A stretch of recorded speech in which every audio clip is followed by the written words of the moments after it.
So hello guys, आज हम देखने वाले हैं गचियाकुता एपिसोड 19। उससे पहले एपिसोड 18 में हमने जांका का आधा पास्ट देख लिया था और आज इस एपिसोड में हम देखने वाले हैं जांका का पूरा पास्ट। इसके अलावा इस एपिसोड में और भी बहुत कुछ है देखने के लिए, इसलिए एपिसोड को जरूर देखना। तो अब बिना देरी के शुरू करते हैं आज का एपिसोड। तो एपिसोड की शुरुआत में जानका अपने लिए वेपन लेने आता है। वो सारे वेपन्स देखता है और सोचता है अगर मुझे अपने आप को सभी नकली से अलग साबित करना है तो तभी सीन चेंज होता है। हमें दो टोपी लगाए हुए इंसान दिखाए जाते हैं जो एक कुएं के पास बैठे होते हैं। उनमें से एक बोलता है, तुम्हारी एकेडमी किस तरह की वेपन सिलेक्शन क्लास चला रही है, पर उससे पहले ये बताओ कि तुम वहां नीचे क्या कर रहे हो। फिर हम जानका को देखते हैं जो उस कुएं के अंदर बैठा होता है। वो आदमी फिर से पूछता है, तुम कह रहे थे कि 3 दिन पहले तुम्हारी पूरी क्लास ने वेपन्स चुने थे, उसके बारे में बताओ। तब जानका बोलता है, हाँ, वहां पर सभी ने अपने लिए ताकतवर वेपन्स चुने थे। आदमी कहता है, फिर तो तुमने भी ऐसा ही किया होगा। जानका जवाब देता है, नहीं, मैंने दिखावा करने के लिए इस स्टिक को उठाया जो बहुत पुरानी और टूटी हुई थी। मैंने सोचा था कि अगर ये वहां पड़ी है तो जरूर बहुत ताकतवर होगी। आदमी बोलता है, पर देखने से लगता है कि वैसा कुछ नहीं हुआ जैसा तुमने सोचा था, क्योंकि ये जो तुम्हारे पास है इसे कहीं से भी देखो, ये वेपन बिल्कुल भी नहीं लगता। फिर जानका बोलता है, मुझे देखकर वहां सभी ने सोचा कि मैंने कोई अच्छी चीज चूज की है, पर वो सभी नहीं जानते थे कि मेरी चॉइस पूरी तरह खराब निकली। आखिर में उस लड़की ने सिर्फ एक सिंपल सा ब्लेड चुना था। ऐसा सोचना गलती थी कि मुझे सबसे अलग तरह से देखा जाएगा, और आखिर में सभी को उनके मनपसंद वेपन्स मिल गए। फिर जानका जोर से हंसते हुए बोलता है, मैं बहुत दयावान हूँ, दयावान दयावान।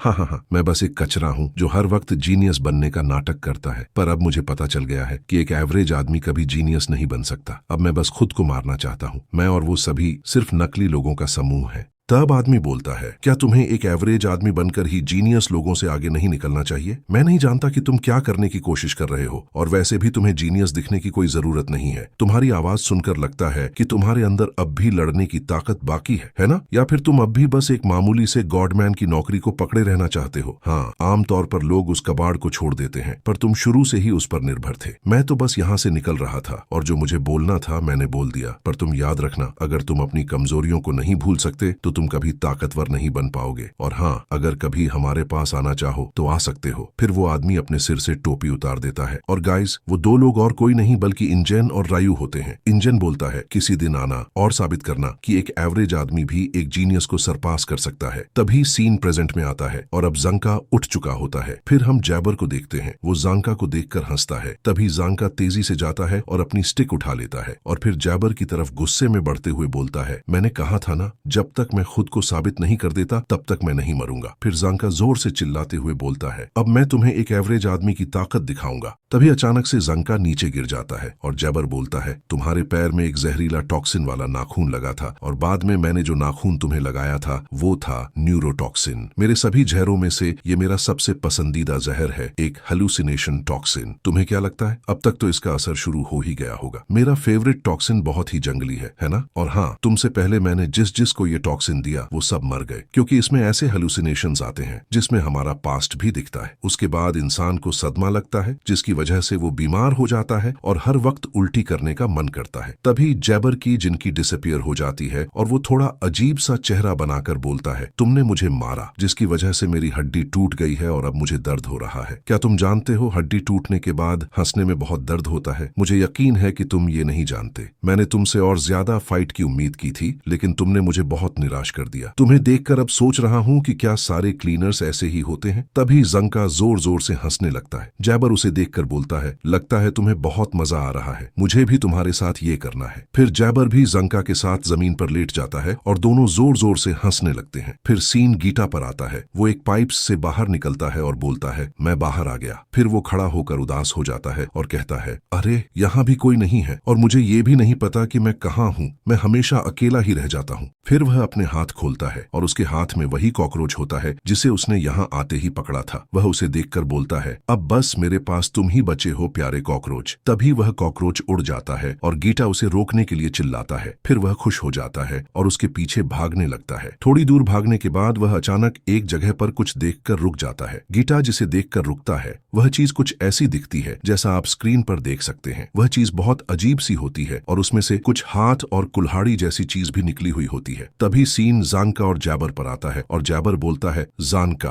जल्दी ही सब खत्म होने वाला है क्योंकि स्पेकल्ड बीस्ट को बलि चढ़ाने का टाइम हो चुका है। फिर जैबर जानका को खींचकर कहीं ले जाने लगता है और तभी जैबर के सामने से आती रोशनी में से कोई बोलता है, जैबर तुमने मेरे खाने को बहुत अच्छी तरह से संभाल कर रखा। ये सुनकर जैबर बहुत खुश हो जाता है और जानका को खींचते हुए बोलता है, मैं तो अब जल्दी से जाकर बॉस से तारीफ सुनना चाहता हूँ। तभी अचानक जैबर की तरफ से कुछ आता है जो उसके पैर को आर पार चीर देता है। फिर हमें एक गन दिखाई जाती है और जैबर गुस्से में बोलता है, अब तुम कौन हो? इतना कहकर वह गिर जाता है। फिर सीन इंजन पर आता है। वह गोली चलने की आवाज सुन लेता है और बोलता है, ये आवाज। तभी इंजन का ओपोनेंट वह बच्चा बोलता है, ये सब अच्छा नहीं है, बिल्कुल भी अच्छा नहीं। सब लोग अपना काम खत्म कर रहे हैं। अगर मैंने जल्दी कुछ नहीं किया तो मैं सबसे पीछे रह जाऊंगा। लेकिन मुझे नहीं पता कि लड़ाई शुरू कैसे करते हैं। अब मुझे क्या करना चाहिए? फिर वह लड़का उस अजीब चीज के पीछे से निकल आता है और डरते हुए बोलता है, मेरा नाम ओल्डस्टॉल है। तब इंजन बोलता है, ओह ओल्डस्टॉल, और मेरा नाम है इंजन। फिर ओल्डस्टॉल कहता है, मुझे बॉस जोडील ने आदेश दिया था कि सारे क्लीनर्स को ऑफर के रूप में मार डालो और मुझे ये काम सबसे पहले करने के लिए कहा गया था। लेकिन कितना बुरा होगा अगर मैं सबसे आखिर में रह गया तो, इसलिए हमें लड़ाई शुरू कर देनी चाहिए। और तुम गुस्सा तो नहीं होगे अगर मैं तुम्हें मार दूं तो? ये मारने की बात करते हुए ओल्डस्टॉल बहुत डर रहा होता है। तब इंजन थोड़ी देर सोचता है और फिर बोलता है, दैट्स अ नो। तभी सीन रियू पर आता है। उसके हाथ में चोट लगी होती है और उसके सारे बाल बिखरे हुए होते हैं। फिर हम नेल्डो को देखते हैं। वह बिल्कुल एक डेविल की तरह दिख रही होती है। तभी नेल्डो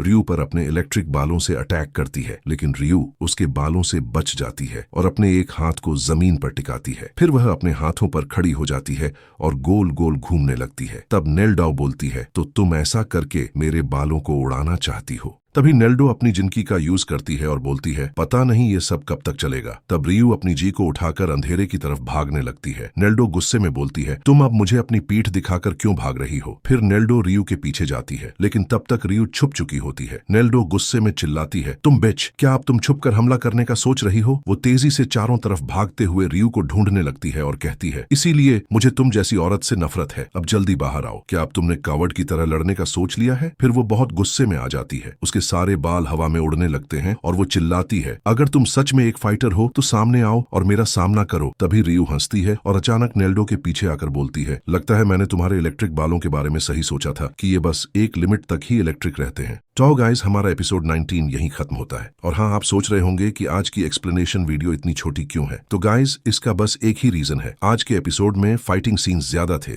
इसलिए वीडियो थोड़ी शॉर्ट रह गई। पर कोई दिक्कत मत मानो यार। मिलते हैं गाइस अगली वीडियो में। सो सी यू ऑल गाइस।